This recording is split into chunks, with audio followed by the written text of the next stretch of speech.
And a lot of their work was highly classified, nuclear testing. But the problem is these people, they were in such a highly sensitized classified things, their records don't show that they worked there. And so therefore they don't qualify for the benefits. I'm kind of curious if Adam is aware of deaths in Area 51.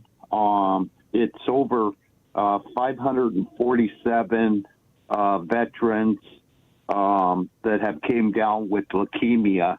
And it personally touched me with a friend of mine who lost his father. Due to you being on the House of Arms and Service Committee, DOD, Department of Defense, do you know of this issue? I do. Yes, I've met with survivors of that experience. Just so people know, these are areas that were in the middle of some of the nuclear testing, and a lot of what went on for an extended period of time. And a lot of their work was highly classified. And the thing that we're trying to get changed is if you can show that you worked in certain of these areas, you qualify for benefits through, I think it's the VA, could be DOD, could be both. But the problem is these people, they were in such a highly sensitized classified things, their records don't show that they worked there. And so therefore they don't qualify for the benefits. So we are trying to get those records changed so that they can simply accurately reflect the service that these people perform for our country and then get the benefits that they are due. Now, part of the problem is this has and this gets deep into legislative weeds here, but it has a mandatory spending score.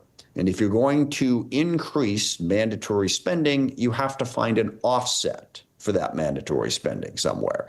And those offsets are hard to come by. But I am aware of this issue. It is every little bit as tragic as you described it. You know, people are suffering incredibly high rates of cancer. Their offspring are suffering high rates of cancer in some cases.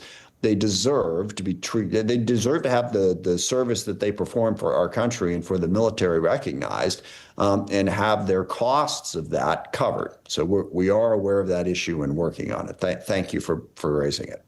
Wes in Willits, California. Wes, I just have 1 minute and 5 seconds until we hit a hard break here. You got a real quick question, please?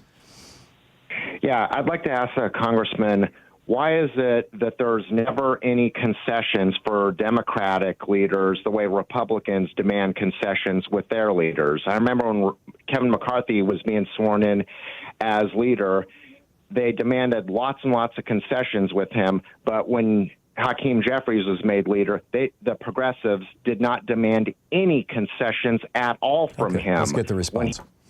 Yeah, well, it depends on the specifics of that. I mean, concessions to do what?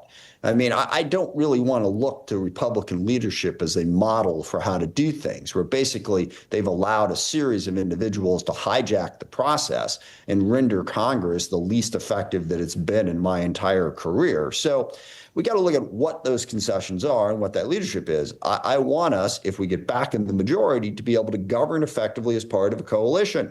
As I said earlier, you know, each one person wanting everything to be exactly the way they want it means that we fail. So you got to balance those two things. And I think Hakeem's doing a decent job of it right now.